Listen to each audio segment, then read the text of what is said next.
নমস্কার ভিউয়ার্স, তো চলুন শুরু করা যাক শ্রীমদ্ ভগবদ গীতা যথাযথের ধ্যান যোগের পরবর্তী অংশ।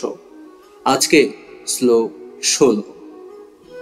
নাত্যশ্নতস্তু যোগহস্তি ন চৈকান্ত মনস্নত ন চাতি স্বপ্নশীলস্য জাগ্রত নৈব চার্জুন।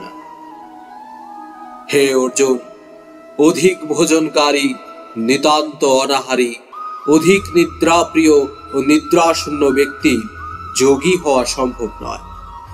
তাৎপর্য: এই শ্লোকে যোগীদের আহার ও নিদ্রা সংযত করার জন্য বিধান দেওয়া হয়েছে। অতিভোজীর অর্থ যারা প্রাণ ধারণের জন্য প্রয়োজনের তুলনায় অতিরিক্ত আহার করে। ভগবান যথেষ্ট পরিমাণে খাদ্যশস্য, শাকসবজি, ফলমূল ও দুধ দিয়েছেন, সেই জন্য পশু ভক্ষণ করার কোনো প্রয়োজনই মানুষের নেই। ভগবদ গীতায় এই প্রকার সরল খাদ্যদ্রব্যকে সত্য গুণময় বলে বর্ণনা করা হয়েছে।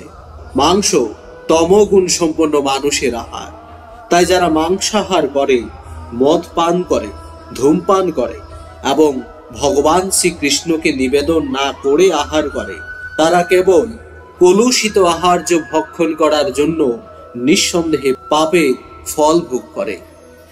ভুঞ্জতে তে তাঘং পাপা যে পচন্তাত্ম কারণা। যে ভগবান শ্রীকৃষ্ণকে নিবেদন না করে কেবল নিজের ইন্দ্রিয় তৃপ্তির জন্য রন্ধন করে এবং আহার করে, সে পাপ ভক্ষণ করে। যেভাবে পাপ আহার করে বা প্রয়োজনের অতিরিক্ত আহার করে, সে কখনোই যোগ অনুশীলন করতে পারে না। ভগবান শ্রীকৃষ্ণকে নিবেদন করে তার প্রসাদ গ্রহণ করাই সর্বশ্রেষ্ঠ পন্থা। কৃষ্ণ ভাবনাময় ভক্ত ভগবানকে উৎসর্গ না করে কখনোই কিছু গ্রহণ করেন না।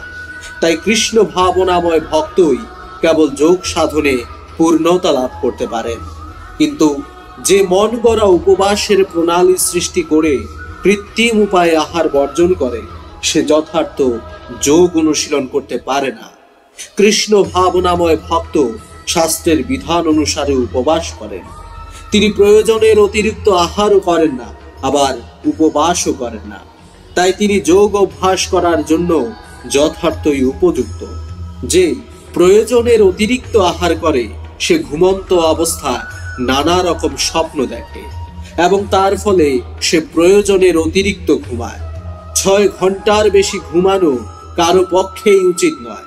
24 ঘন্টার মধ্যে যে 6 ঘন্টার বেশি ঘুমায়, সে অবধারিতভাবে তমগুণের দ্বারা প্রভাবিত।